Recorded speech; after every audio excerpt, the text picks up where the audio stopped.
Hello, the takeaway. Welcome to another episode of the takeaway with me, your host, Moon Neef. So we are actually waiting on Trevor Mills. Trevor is going to be co-starring today's episode of the takeaway. And today's episode is all about driving for dollars. So you heard that right. It is driving for dollars in the DMV area. So, what is the DMV area? The DMV is stands for DC, Maryland, and Virginia. Is where I live. Oh, look, it's Trevor. Hello, Trevor. Hello, Munif. Can you hear me? I totally can, man. How are you? Good, man. How are you doing? I'm so good, dude. It's so nice to see you. Where are you? Are you home? I don't think you're home right now. Are you like in an Airbnb Yeah, somewhere? no, I am at my in-laws' place. It's like west of Fredericksburg, Virginia, and we are in the middle of nowhere on like 30 acres, just totally relaxing, enjoying being home with the family and everything. But internet is hard to come by around here, so I may be tough to hear or my video might cut off. I just want to warn everybody ahead of time. That's okay. We're okay. We'll be fine. We'll make do. So, dude, how was Christmas, man? Oh, it was perfect, man. It was perfect. We had a really good time. Saw both sides of the family. Saw a bunch of friends. Actually, just went out for dinner with some friends last night. Stayed out way too late. My wife was fantastic for letting me go out in the first place because we have a newborn, as you know. So it was, How's, it was First perfect, man. Christmas with the new baby.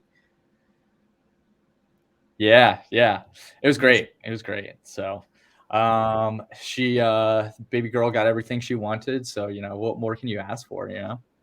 Not much, man. That's the perfect life. No non-Korean park says, "Are you near Lake Anna? I'm looking for a vacation rental down there." No, I'm Good not. question. So we are not too far from Lake Anna. I'm not too far from Lake Anna right now. I think Lake Anna is in Louisa County, if I recall correctly. Um, and we actually used to go. So that I'm from Fredericksburg, Virginia, originally, and we used to go to Lake Anna when I was growing up. We had a boat out there and everything. So we're Oh not wow, too that's so far from nice. Lake Anna, non-Korean. That's Yeah. amazing. So, How's your Trevor, Christmas, man? oh man, dude, my Christmas was amazing. I watched the 1970s film Gandhi like 3 times over this weekend. It was Okay. amazing. Okay. Um, it started I'll have to add ironically. that to the list. Yeah, we were just like, oh, let's watch it. Ha ha ha. It's gonna be funny. It's gonna be fun. Not funny, like it's a very serious topic, but I don't know. This Yeah. somebody was like, we gotta watch it. We gotta watch it. So we're like, all right, whatever. We'll throw it on. And like 5 minutes in, you're just hooked. You're just like, he said what? Gandhi said what? Just mesmerized.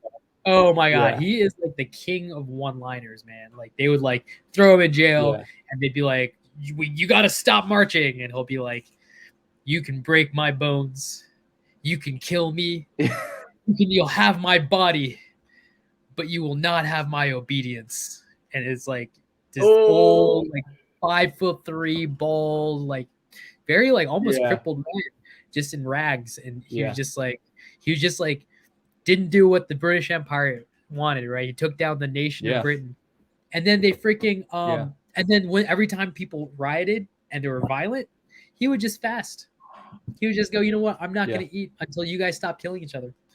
And it worked Yeah. every time. People were like, "Gandhi, please eat. We'll stop fighting, please." Breezy. Great. Yeah. We're sorry. We're sorry, So man. great movie. Great movie. I could literally talk to you about 2 hours about God. Like we watched it Yeah. like 3 times. We were like hooked. Yeah.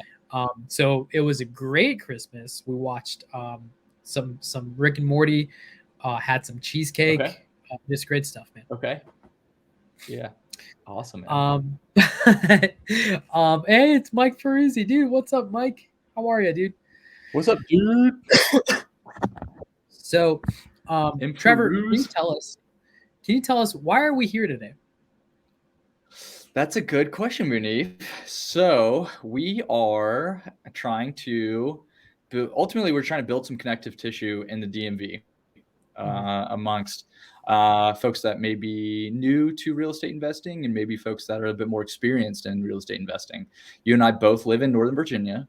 We both have a lot of ties into the area. We've been investing in real estate for a number of years collectively at this point. We've got our teams in place. We've got contractors that we know. We've got all the different parts of kind of like the inputs for successful real estate investing. And we want to start giving back and see what we can do locally.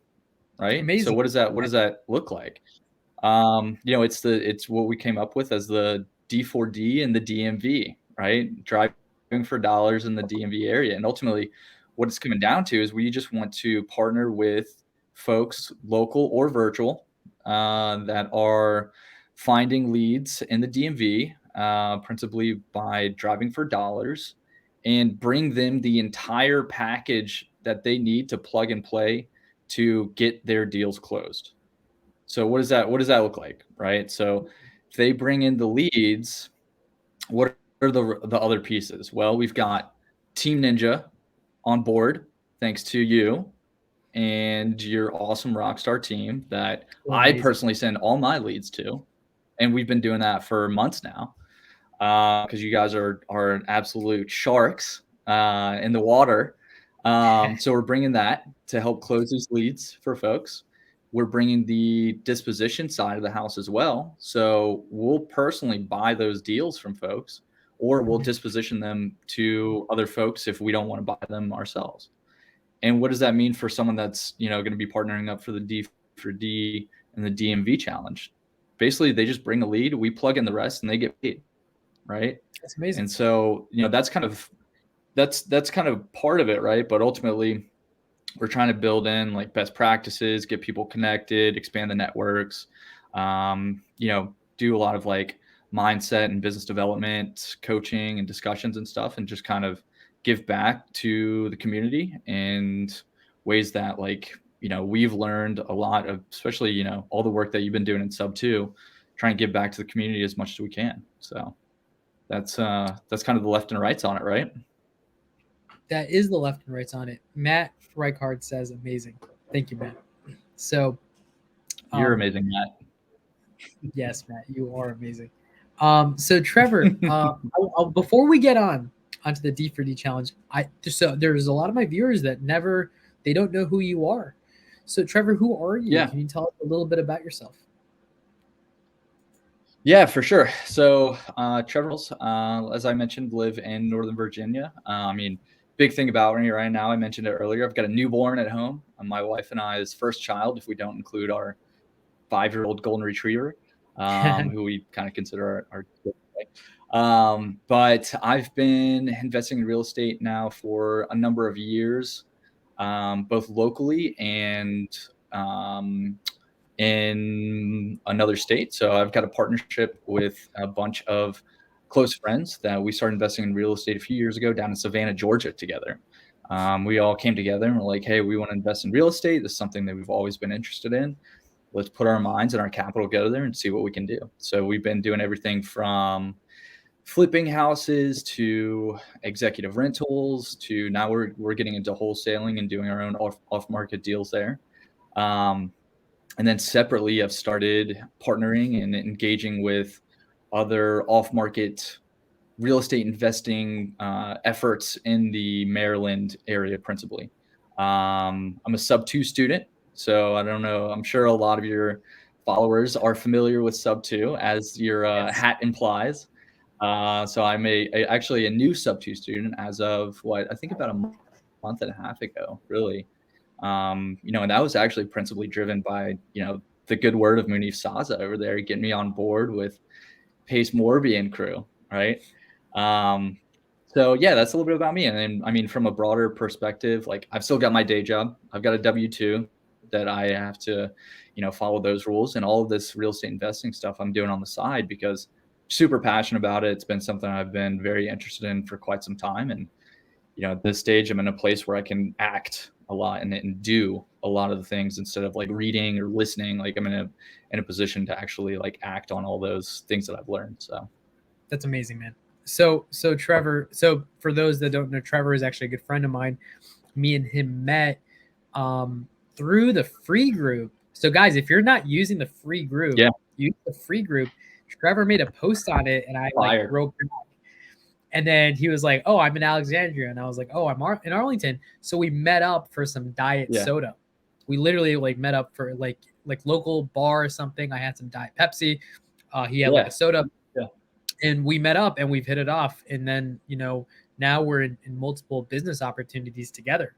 And I asked Trevor to speak here on the takeaway because he's, for those that haven't read Rocket Fuel, go read Rocket Fuel. You'll learn about visionaries and you'll learn about integrators. Me, I'm a visionary. I'm not an integrator. Visionaries put people together. Integrators put systems together. So if you see Matt Reichard here, he is my Matt here is my chief integrator. I am the visionary. Trevor is both. So if you don't know Trevor, he's both. He actually scored off the charts on both of them. So, you know, get to know Trevor. If you don't know who Trevor is, go find out who he is. Go connect with him. Trevor, can you put like your contact information in the chat so people can contact you? They can reach out to you. Oh yeah, for sure. Yep, on it.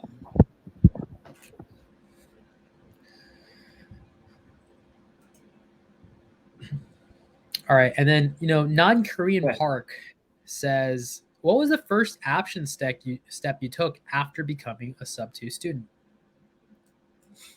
Ooh, that's a good question. Do you want to answer that or you want me to answer it? I want you to answer it. So the first thing I did, I'm going to walk over here and see if I can turn the light on as well. The first thing I did was, all right, maybe I'm not going to be able to do that. So the first thing I did was jump into the modules as much as I could. Started like kind of a daily goal of listening to the PACE method as much as I could throughout the day, whether I was like cooking dinner or getting ready for the day, and just kind of like progressively just knocking that out of the park there. It's kind of a baseline, right? It was like, you know, I need to have this like foundational knowledge that, you know, I came into sub-2 with some real estate investing experience. So it was like exciting to see what I may have like been missing or just like new stuff from PACE and everything. So I started doing that. But then the separate, like larger, more kind of like in the weeds action was just networking with folks, right? Like reaching out, like commenting on posts, like seeing who's in the local community and starting to engage, especially on Discord, on the accountability groups, just starting engaging with the community there, talking to folks. And so that's actually led to a few other JVs that I've been able to put in place just from saying, hey, like I've got this going on. Does anybody have this other thing going on? Like we can connect these pieces and build something together.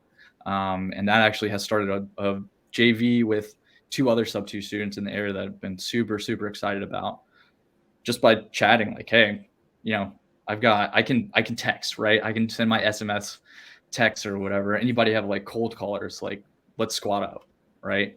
And so it's kind of been like a pseudo goal of like how many folks can I like connect with and maybe JV with, right? How many folks can I bring what I can bring to the table and they bring what they bring to the table and we can partner up. So I think Pace talks a lot about that too, and his like one-to-ones with folks of like connect with 20 to 25 people in the community from day one. Like have that be your first like goal or milestone, and see where it goes.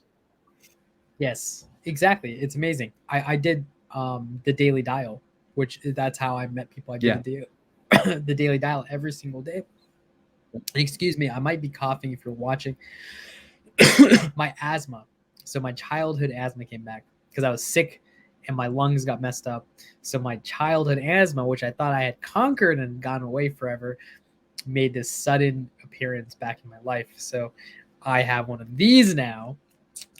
But story for another day. I got running shoes. I'm going to run every day. so I can fight Oh it back, boy. because that's how I beat it the first time. I just Yeah. ran all the time. Nice. So really what we're doing here, guys, is we want to take what Trevor's done, which is squatting up with people, and see if we can create this in the DMV.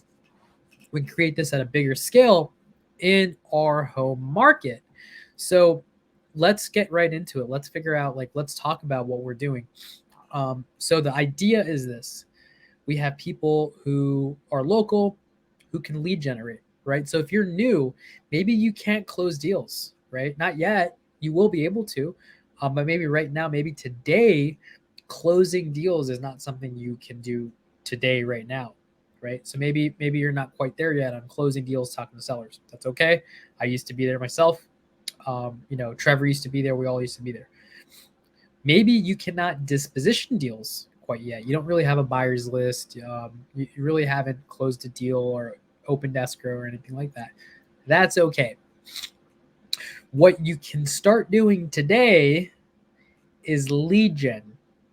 You can start generating leads, and then you can pass those leads off to people who've done it before. People like me and Trevor who've done the closing, done the dispositions, opened escrow, gotten assignment fees, all of that. You can do that. So the way I propose this, for the people who want to do this challenge, I know, Trevor, you made a post, but I'm just going to say it out loud to reiterate. We have 3 teams. Totally. We have the lead gen team. We have the acquisitions team, which is Team Ninja in this case. And then we have the dispositions team, which is Trevor in this case. Trevor and his team. So what we'll do is we'll have each pillar do their job, and we'll track everything. We'll add everybody to our CRM. So everybody who's part of this challenge will be in our CRM, and they'll get to see all the leads that are generated and who's talking to what lead and what the next step is in the process.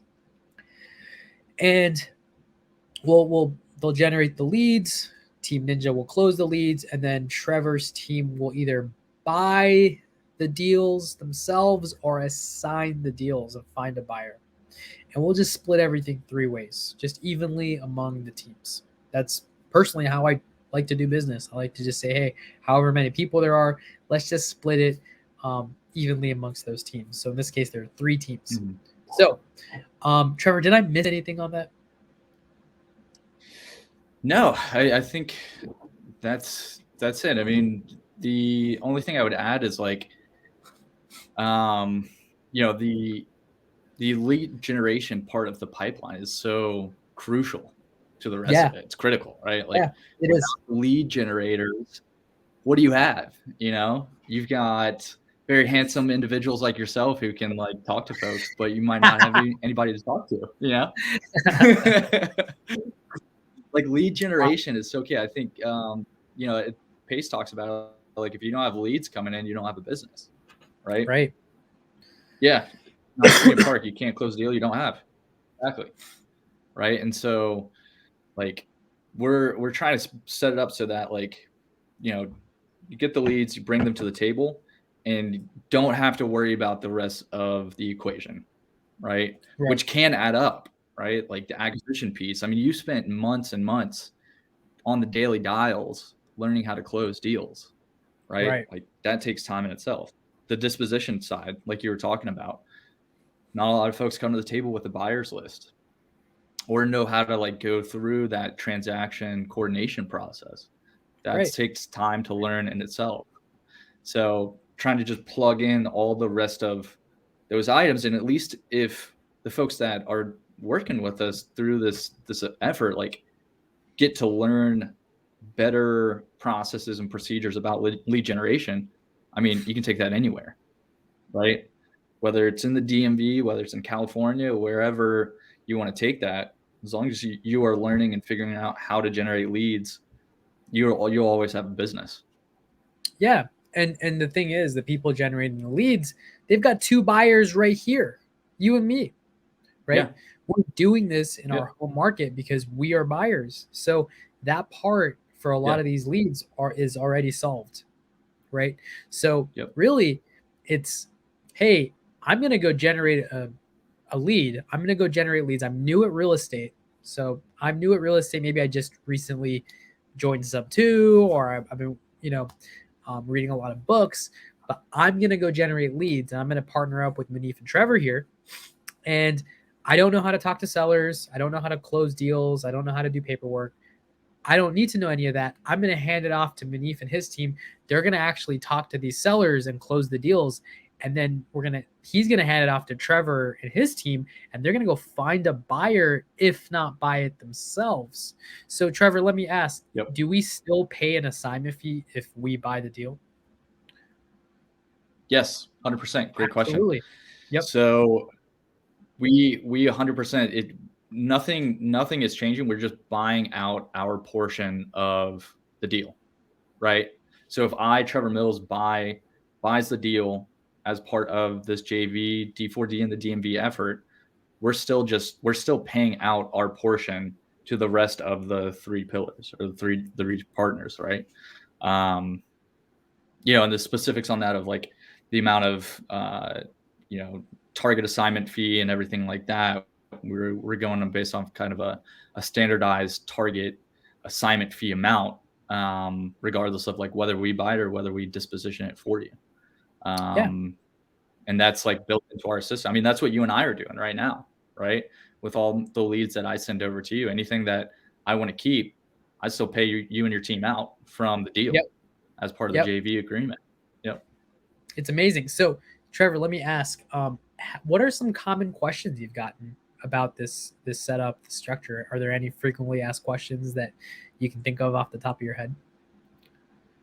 Yeah, I actually just had a conversation with another Sub 2 student a week or two ago. They were asking about the structure because they were thinking about trying to set something up pretty similar to what you and I have set up.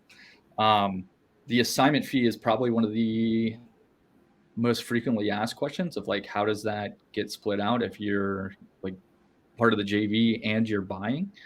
And what we target is basically, we have an equation of, if I'm going to buy a deal from a wholesaler, what are my numbers that would make it okay for me to buy it from that wholesaler, and just work back from that.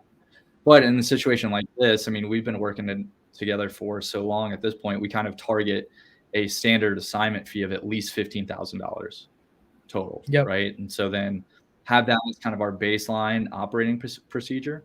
And then each partner within that gets a third of it.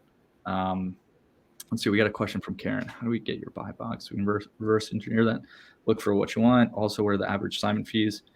And it looks like 33%. Yeah, so average assignment fee, really what we're shooting for with this effort, Munif and I were talking about it, at least $15,000 minimum as an assignment fee. So if we basically, that's standard on your end, right? Yeah, that's pretty standard. So like say there's a deal, say there's a house, right? And what we'll do is we'll say, hey, MAO for this house is 200,000, knowing that buyers will buy it at 215,000, and they'll still make money. Like they'll buy, they'll make their profits, they'll be happy, and they'll buy it at 215,000. And really, like, yeah, will some buyers pay more? Yeah, sure. Like, really, if you find the right, maybe you'll find somebody, but that's really not our focus here. Our focus is volume, right? So let's find a solid price. Let's protect our buyers, right? Because if it's a good deal and you're really looking at for your buyers, as you should be as a wholesaler, you really should be looking out for your sellers and your buyers. So look out for both of them. So looking out for your buyers, knowing, hey, it's a great deal at 215. Our MAO is 200. That's a $15,000 assignment fee. We will assign it to somebody, whether it's ourselves for 215 or somebody else for 215. That 15,000 assignment fee gets split three ways, so 5,000 per person. And I've done this before. We've literally done this before. It's really easy. So say Trevor buys it, he'll be paying that $15,000. 5 goes to me, 5 goes to you. 5 actually goes back to him and his company.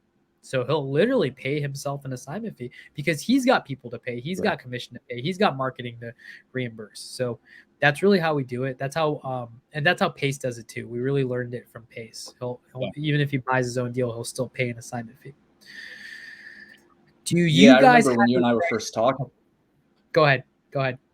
Oh, sorry. I was just gonna say, I remember when you and I were first talking, and I was trying to figure out how to solve that equation of like, because when we signed up, when we started working together, you were going to start closing my leads and deals and everything. And I was like, well, I also buy deals, so it's like it's not like we're always wholesaling. So how do we structure this?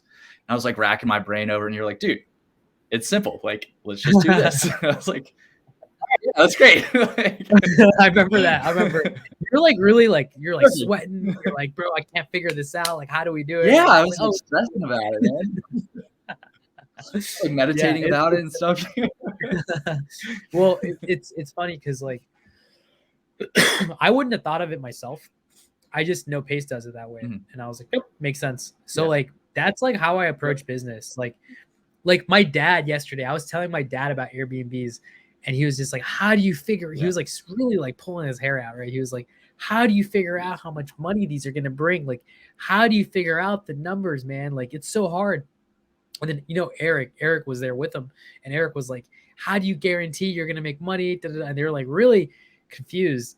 And I was like, oh guys, it's so easy. You just look at the Airbnb next door and you see their numbers, and then you know what you're gonna make. And they were like, what? And I'm like, yeah, just copy just copy what's working in a 1 mile radius and just do that. And they're like, what? But how do you know? I'm like, yeah, you can literally you'll make money. Like, you just do what they're doing. You should have sent him Noah's video. Mike, yes. Absolutely. Well, that would explode their brains, right? But that's really what Noah does. When Noah goes on AirDNA, all he's doing is looking at that market and seeing what other Airbnbs are doing. And then he'll go, yes, we buy here. It's simple as that. Anyways, I digress. Any other questions that people have been asking you, Trevor? I think we'll get into a bit of markets within the DMV. I think there was a question earlier about like what's my buy box, and we can go over that, right? So separate from the assignment fee, like me, when I'm looking at non-Korean Park, you guys have a price point or buy box you're focusing on. So when I'm principally interested in flips right now, like we'll just go with that as a baseline. Sub 2 or creative deals, might be, they're a little bit different in terms of like buy boxes and criteria and everything, but we'll keep it simple of like just looking at flips. Also super simple. I shoot for 20% return on my invested capital. What's that mean? So if I have to pay maybe $150,000 for the purchase of the property, and then I have to put $50,000 into it, I want $40,000. I want 20% ROI, right? So I want $40,000 out of that deal. And personally, like I want 20% in my like conservative case, right? So like the low end of the ARV and the high end of the rehab, because there's a lot of risk there. And I like pushing that risk into my like ROI. And on those low cases, if it still makes sense, done, sold. Now from a price point, personally, we're probably in the up to $500,000 purchase price territory. Three but that's just me, bedrooms at least, right? So yeah, 3 bedrooms, preferably at least 1.5 baths, preferably 2 baths. And the reason we say that is because we've had experience buying 2-bed, 1 bath. They're pretty common, especially when you get into like the Maryland market, and they're just kind of tough to resell, right? You can get them at a good price point. They're cheaper to fix up because you have less square footage, you have less bathrooms and everything, but you have to have a very specific end buyer, and that's ultimately what we're shooting for, right? When I'm buying properties to flip, I'm putting them on the retail market afterwards and finding, John and Jane Smith who are looking for their first house or their, house for their family or something. 20% cash on your cash out of pocket, correct? Not including private money, hard money. That's correct. Yeah, it's 20% out of my pocket. I'm in a unique situation where my private money lender is one of my partners, so we don't pay interest on our own notes. But other buyers might have a different setup with hard money lenders and everything like that. But from what we've talked to a variety of different buyers and disposition partners in the DMV, they all generally target about that like 20% ROI range. Yeah. There's going to be certain flex on, depends on location, right? If it's like a fire property in Northern Virginia, like in Arlington or Alexandria, like someone's gonna buy that, right? If the numbers make sense, like maybe they're a little off, someone's gonna end up buying it because of the location.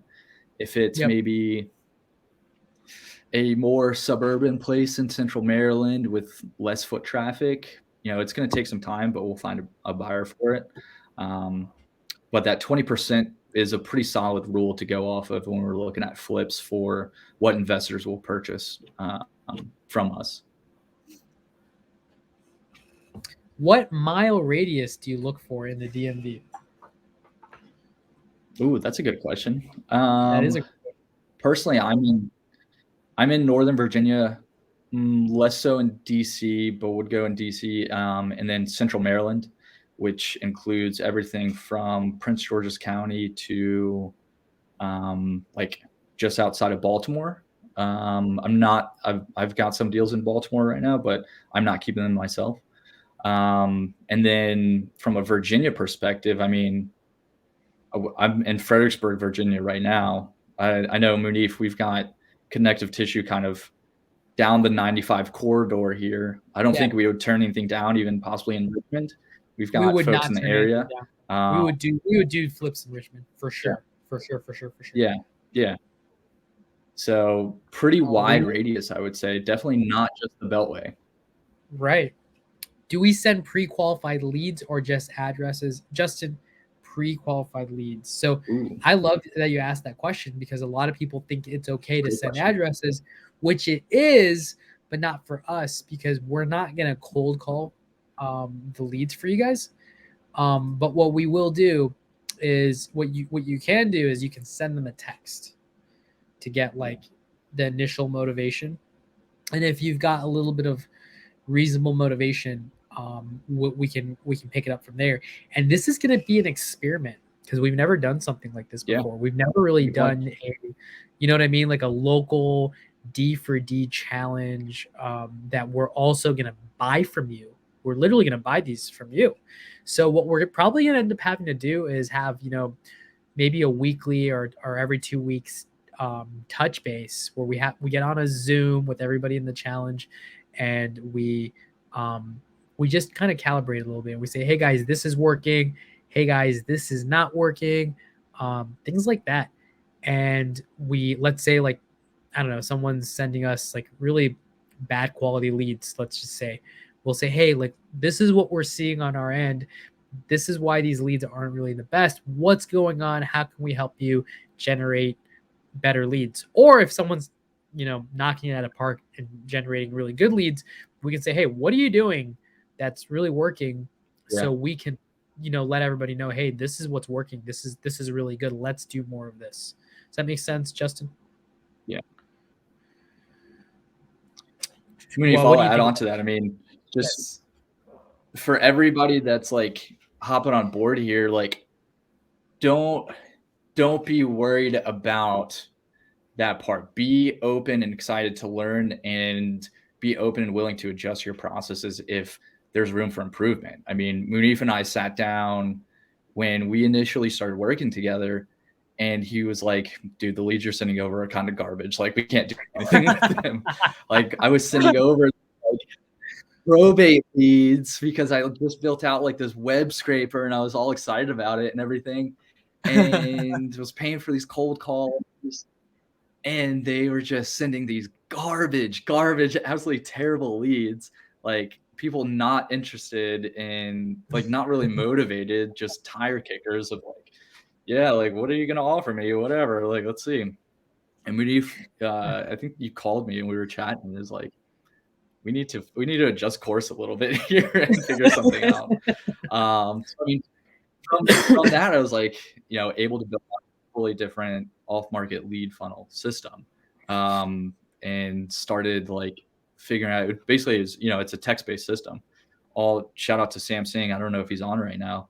Who kind of led the way for that, and it's a text-based SMS campaign system that got me in touch with like more motivated leads that like Munif's team could actually have conversations with, like productive conversations. So I mean, we got 2 properties under contract right before Christmas, right? We did. So, it's amazing. I'm excited. Yeah. Jim Patrick RE says, does your team have the bandwidth to do cold calling for a higher split? No, unfortunately not. We don't do cold calling. We did. We tried it. It ended horribly. We ran out of money, so we stopped doing it. We're like, that's where $25,000 went. So this brings up a good point though, because Jim, what could you do with that if you don't want to cold call, but maybe you've got addresses? I bet there's other folks in the community here that are cold calling. So Jim, like let's build some connective tissue here. This would be a good opportunity of like, I'm sure other folks in the chat and the on the stream right now are doing cold calling. So Jim, do you have addresses that maybe you could partner up with them and you guys could work together on that and then drop them into the system? Like that's an avenue as well. Yeah. Or somebody else who is SMSing, right? Like Matt says, SMS is probably the easiest way. Like sending out a text is like a fraction of a penny. I think if you do it properly, it's like a penny or 2 pennies or a fraction of a penny. So it's marketing channels. Right. It's really good. So I like that. So look, Mike is putting his hand up. So I think he's got cold callers, I think. There you go. Mike is awesome. If you guys don't know who Mike is really awesome. He is actually, he's one of our squad leaders in our Airbnb business with me and Noah Hoffman. And he's like going to be flying over, all across the country, setting up Airbnbs for us. Really exciting stuff. Mike is awesome. Like if you don't know who Mike is, like he's got a ton of rehab experience. He literally sold us a deal. Yep. In Dundalk, Maryland. So like he sold us a creative finance deal. So if you don't know who Mike is awesome. Jim is one of ours in the DMV group. Yes, I know Jim. Jim is amazing. Lawrence. Nice. Lawrence. There we go. So Lawrence is awesome. So me and Matt. So Matt's here. Matt Reichart is here. He was talking earlier. Some guy named Matt. So me and Matt were literally driving in his neighborhood because I guess Lawrence lives in Dale City in Woodbridge. So we were just driving around and I was like, I think I had my hat on. I was like using the app and stuff. And we just drove right by him. And he was just, according to Matt, he was just like kind of staring at us. He was like, I think I know those guys. And Matt waves at him. Wait a second. And then Trevor, you messaged me. You're like, hey, I think Lawrence saw you. Send me to Florida. It's cold. Yeah, we'll send you to games in Florida. We definitely will. Lawrence, next time we go driving an Airbnb down in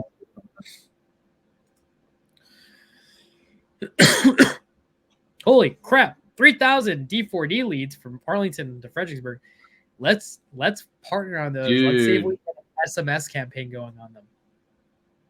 Yeah, there we go. Mike, hit Jim, me up on Facebook. I've got there. Maybe Mike I would say so. Mike, from firsthand experience, Mike's got solid cold calling setup. He's actually him and his partner Nick are the two that I was mentioning that we recently set up a JV and been working together. Jim, if you need some SMS support, let me know. We're all doing that collectively between Mike and I, so we can figure out cold calling, SMS, all that stuff to plug in here. And that's so you mentioned you got a ton of leads from Fredericksburg to Arlington. So I mean, Munif lives in Arlington. I live in Alexandria. I grew up in Fredericksburg, Virginia. And I mentioned it at the beginning, but like my real estate investing started down in Savannah, Georgia. I've just got a partner down there who does a lot of good work. But like the thing that got me really excited about this when Munif and I were talking about it was like, we have an opportunity to like do this in our backyards. And like, I've wanted to invest in real estate back in Fredericksburg, Stafford area for quite some time, just because it's where I grew up. Just find it like, just kind of a cool full circle situation going on here. And why not do it with the crew here? So I love it. 100,000% love it. So, what's next, Trevor? What's next in this D4D and the DMV challenge? What do we do? Do we set up a Zoom with everybody who's interested? Do we? This was really, a lot of it was going to be an intro call and just answering questions. So maybe do we answer a little bit more questions, and then do we just set up a Zoom to get people who are interested? What do we do next, Trevor? Yeah, so I think let's stay on for additional questions and everything. I mean, that was kind of the principal goal of today for the kickoff, was like, what are we doing? What's the background besides the Facebook post and everything? Like, give me the details and stuff. So we've kind of hit a lot of the high level details, but I think at this point we need to start drilling down into the actual like connective tissue between everything. So what does it look like from kind of step by step? And so we've set up a few different systems to help with that. One, we've gathered folks emails that have like responded to us on the Facebook post. If there are other emails that we can get from today that folks might be dropping in for the first time today, let's get those. And we have a private Slack channel that we're building out and going to add everybody to. We've got that built up kind of like on a regional basis. And so that's going to be like the central hub for everybody of like, Jim, tomorrow or like later this week, when you're like, hey, I got some more leads, like I need assistance calling them or texting them or whatever. We're going to have all of that discussion ideally in that Slack group so that we can all respond and, be in one central location. And then additionally, Munif, we've got to get the Team Ninja CRM set up to support all this, right? Yeah. So I think you and your team are going to be building out individual logins for everybody that is signing up. There we go. Some guy named Matt over there. Some guy named Matt's going to be building out individual logins. Yeah. He's going to be crushing it this week. He's going to be building out individual logins for everybody to have their own account in Team Ninja CRM. So what is that like? What does that look like? What does that mean? This is the same CRM, same system that I'm using in my partnership with Munif and his team for all my leads that I'm sending over to him. It's a simple web form. You drop in the key pieces of information about your qualified lead, address, name, phone number, conversation details, like what are the 4 pillars, right? So time, motivation, price, condition of the property, ARV, after repair value, and MAO, maximum allowable offer. And so if you're new to real estate investing and you're like, what did Trevor just say? Is that French for like, I don't know, like mac and cheese or whatever? Like, what is that? What is ARV and MAO?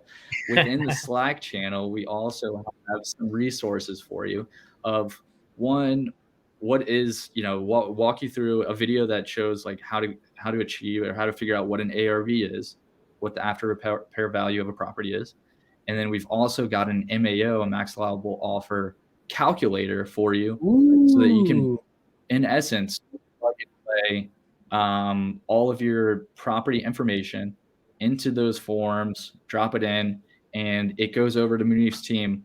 The reason those things are important is because, I mean, Munif, like you'll explain this better than I do, but just as a person on the other side of the desk, like the reason that I see all this information is important to Munif's team is because they use the ARV and MAO that I provide them in the web form for their conversations with the seller, right? Yes. They need a baseline of like, how much is this property worth? How much can we offer? Like the condition, all that stuff. They're going to figure out all the other details and really like work with the seller to identify the most appropriate acquisition strategy.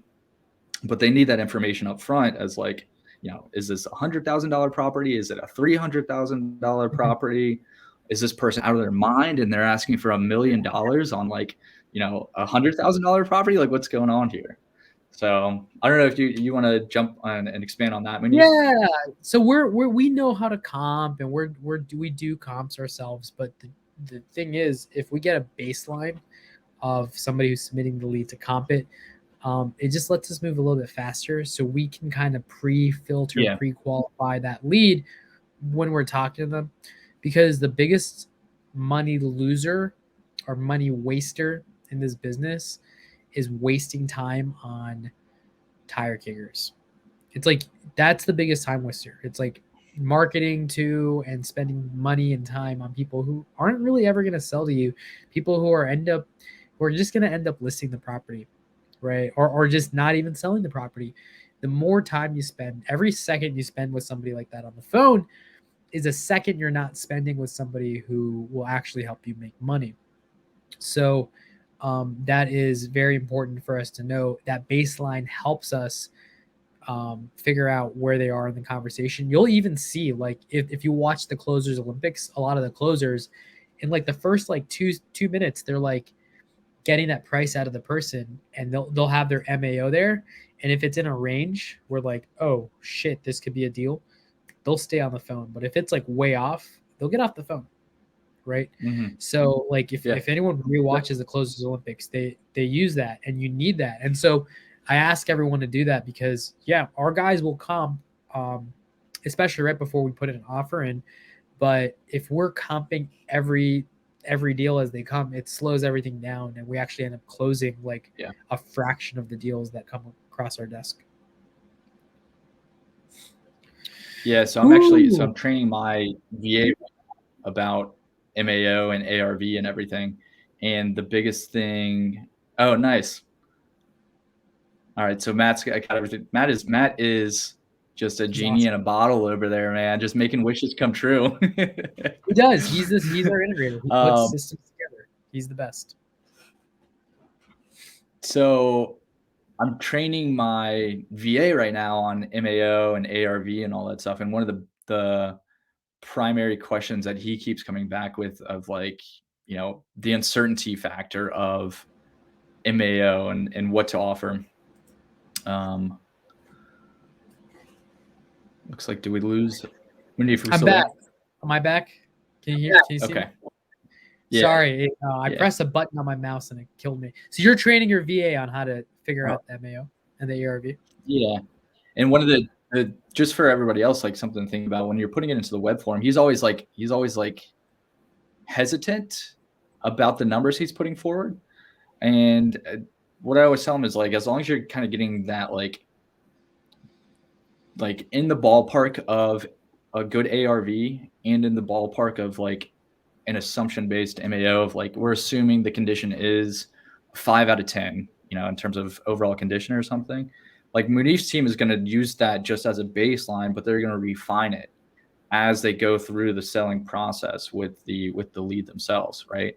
They're going to double check. I mean, I've chatted with your team countless times about like, double checking MAOs and ARVs before they put anything forward. So the only thing I would say to that is just like put the best foot forward that you can and send it over to them so they have something to work with. Do you want to talk about what's a qualified lead? We talked about it a little bit, but like what does that look like for your team? Like what is a qualified lead versus a non-qualified lead for you guys to work with? Oh, that's such a good question. So, I mean, there's two kinds of qualified leads. So there's like a gazillion kinds of unqualified leads, right? But let's talk about what works. Two kinds of qualified leads. One is somebody who is ready to make a selling decision. The second is they will make a selling decision, but not right now. So they're somebody you want to follow up with, right? So those are two qualified leads. Neither of them are people that should list on the market. So that means that say Trevor, you live somewhere, right? You live in Alexandria. When it's time for you to move to your next house, are you going to probably list it on the market? Probably, right? Yep. Okay, great. You're probably going to use a realtor to do that, right? Yep. There's no reason you should sell to a wholesaler. Right. You know what I mean? There's no business reason. There's no reason. Now, what if you happen to Right. own 200 rentals? I don't know. And you've got 3 of them that have just Right. been vacant and sitting for a while. And you're just Yeah. busy because you've got 200 rentals you're managing. Would you list those on the market? Maybe you want to, but you're not getting around to it. It's been 3 years. If somebody came to you with Yeah. cash and was like, "Hey, I'll buy this from you," would you likely do business with them? Oh, definitely. Because that also means I don't have to keep paying for those vacant properties, right? Yeah, exactly. So it's like it's somebody who should list their house, like legitimately list it, right? Somebody maybe living in the house, they've got the time to list it, they've got the resources to list it. They should never be in our system. Never. I don't want them in our system. I want them face to face with a realtor. Yeah. Which, guess what? In the DMV, Yeah. say we get that lead, we will find them a realtor, and we can figure out how to Yeah. monetize that ourselves. We'll figure that out. But like, that's not a lead for a wholesaler like us. So for me, the way I look at it is there has to be pain. There has to be some kind of pain associated with it, which is stopping them from listing the property, even if that pain is just sheer busyness. That's pain. Like, I'm Yeah. so busy. Bro, I literally have so many subscriptions I don't go in to log in and cancel. And I'm paying like $4 a month, $3 a month, $5 a month for just a bunch of stuff, right? It would take me, I don't know, and 2 hours to go through and like knock these like $2, $3 a month subscriptions. If somebody was like, "Hey dude, give me $50 and I'll do it for you," I would literally I'd be like, "Here you go, $50." And they make a ton of money, right? It's like $50 for an hour. That's a lot of money. But for me, the pain of me having to go do it is greater, right? So I want people to think about this stuff when they think about leads in business, right? There's always a pain threshold where once it exceeds that, you're going to make a buying decision or a selling decision. So, what is a qualified lead? Somebody who is not going to sell their property on the real estate market. They've got a reason not to list it. They've got some pain. They're either ready to make a selling decision now, or they will be. They will be ready to make a selling decision. Somebody like that is a lead. That's how I view leads. I mean, there might be different sales definitions, but that's how I look at it. Yeah. Nasty Native, our team. I don't even know how big our team is. I think we have like 12 people now. Team Ninja. I think we've got, like, including Matt and Eric and a lot of our support staff, we've got about 12 people. About like seven of us are like killer closers though. We're gonna top off at 10 closers. That's the max. We're never gonna have more than 10 closers at a time. We want to keep it small because when you scale a company too big and grow too fast, what you end up having is, in my opinion, what I've seen, you lose a lot of the culture and you lose a lot of the support, right? Like, me and Matt have one-on-ones with our team every week. Every single week we have, outside of like all our meetings and stuff, we have one-on-ones to help each team member achieve their goals, whether it's business goals or personal goals, whatever their goals are. We have one-on-ones to help them, right? So one of our team members was like, "Hey, I want to make $50,000 in the next 6 months through real estate." And we're like, "Okay, here, we'll help you do this, this, and this, and you can generate leads for us, and we'll partner. You'll be one of our partners for our company that you work at, so we can actually help you achieve your goals." So we have these one-on-ones in our team that if we grew too fast or got too many people, you lose that. We lose the amount of time we can spend with each other as far as our quality relationships go. So we're going to cap it at 10 closers plus some support staff. So, Trevor, what next? What do we do next? Well, I think from here, I mean, we've got a lot of the essential pieces put together at this point, right? So we've given an overview of what we're hoping to bring to the table here. So the Team Ninja coming in for the acquisitions, and then on our end, doing the dispositions, either buying the properties or just wholesaling them and signing them out into our buyers list, taking care of that for folks. Building up, the local DMV lead generation connective tissue amongst everybody here. We've talked about the Slack group that everybody's going to have access to. We've talked about the individual accounts that everybody will have in your CRM to send leads over to Team Ninja to close. From there, I think that's everything, right? What are we missing here? Nothing. We're not missing anything. I think let's put a timeline on this challenge. I love timelines. Yeah. I want to say the end date is Q1 of next year. We're stopping the challenge to see what happens. All right. Yeah.